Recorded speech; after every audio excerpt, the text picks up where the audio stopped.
Our immediate objective tonight is to be competitive against the world's second-ranked side. Here is Tajon Buchanan. The standout name, really, of this current Canadian generation.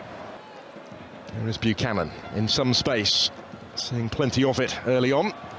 Will be his first major championship, missed the World Cup with a calf injury in 2022, but now at LAFC in MLS. Challenge came in from Liam Miller. Sunday was caught, but is okay.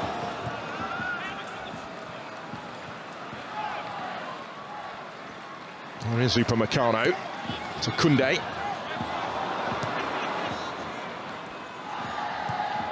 Deschamps will certainly be relieved to be able to start with Upamecano again. Saliba might feel that he has a point to prove in March, says it wasn't intended as an attack on him. Got himself one of the three best defenders he feels in the Premier League after the season that he's had. There's Theo Hernandez.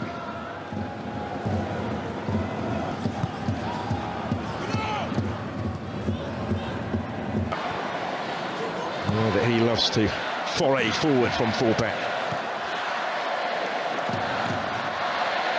Effectively, really, at times in possession of back three, as was the case against Luxembourg in midweek as well. With Koundé tucking in. And Randall Colomowani, he scored the opening goal actually against Luxembourg. Not enough to keep his starting spot tonight. He's expecting, by his own admission,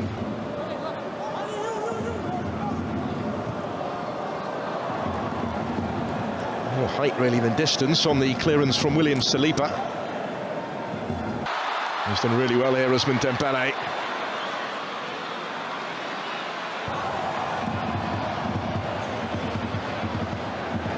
Parallels at the moment with the game in Rotterdam. Commentator Camavinga did get a few minutes off the bench. Space for Saliba to assess his options. Griezmann spoke this week about the different role that he has to play in the team, depending on whether it is Giroud or Thuram who starts up top. Saliba. A few back in Canada who've raised doubts maybe about Larin's suitability to the system that Marsch is expected to try and implement. It's only his second season actually playing in Major League Soccer after he was drafted out of the college system. Dissimilar role to Theo Hernandez. To fund his wages with the assistance of those MLS clubs, amongst other donors. They're all contributing to his salary. Saliba here.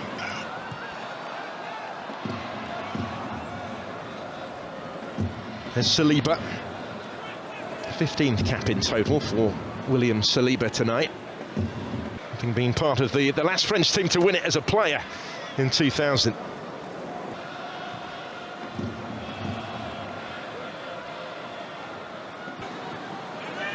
Upamecano. Saliba has to go back to Magnon. It was an awkward one for the keeper.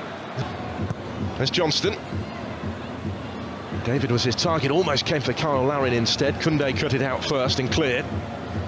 Saliba under pressure from Larin, helped out by Upamecano. And there goes the half-time whistle. And there's nothing to separate them in Bordeaux so far. Expect further changes as the game goes on in this final friendly before they head to Germany for Euro 2024. Didier Deschamps looking for his 100th win in charge.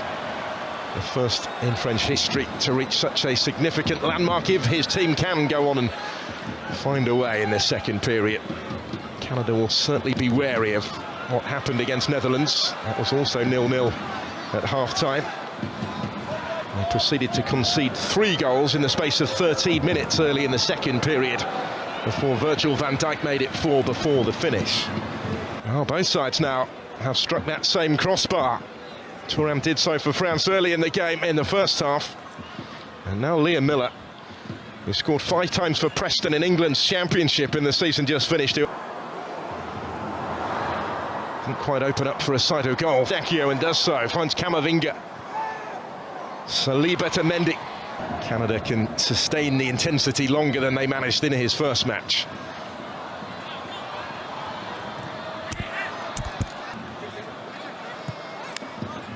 No space here for Buchanan. If he can reach it, it's asking a lot of him.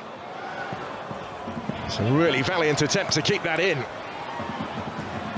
And Saliba did equally well, really, to prevent the corner.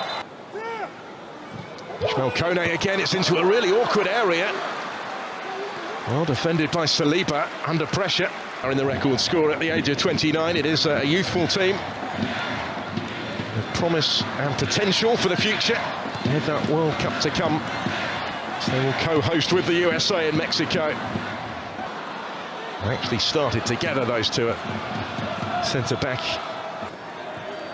Kone forward, it's a good ball. Space opens up because of that. Opportunities in this second half.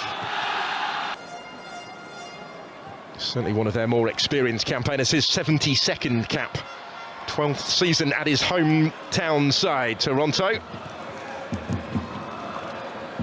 It's over a decade since his debut. Of the field. Gave possession away, did get as high as 33 in the world at the start of 2022, having been 122 a decade ago. Doesn't expect there could be one or two changes because either of injuries or performances in training was best placed to start with to try and develop going forward. 20 of the 20 Eustachio. Buchanan flipped it in, repelled by Saliba. Really has had to grow in stature as the game has gone on, and has done so. Eustachio's effort blocked by Camavinga. Saliba's there again. Griezmann can't really complete the clearance though. There goes Davies. Miller slipping it through for Jonathan David. Opens up for him here. Osorio in the middle. Brilliant from Saliba. Would have done, but for Saliba reading his intentions.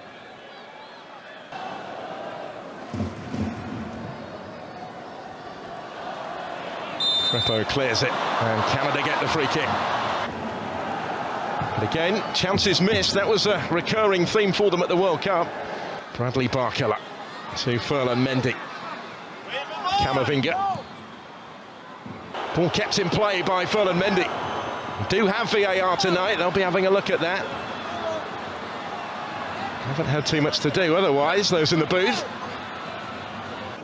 Where he's keeping Teemu Pukki out of the side at the moment. Scored 5 more goals than the Finnish star this season for Minnesota. Issues that Buchanan was having with his fitness a few moments earlier. He put on for Davies in the other change. Saudi Arabia with Al Ittihad.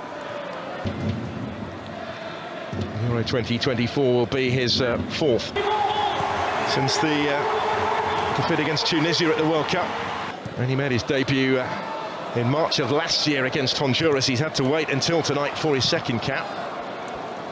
There's that one away. In Euro 2016, he was hoping that they would sign off in style tonight, heading for Germany to have another go. They've got 5 additional minutes to find their goal. A winning goal, really, that Canada are currently looking equally capable of scoring.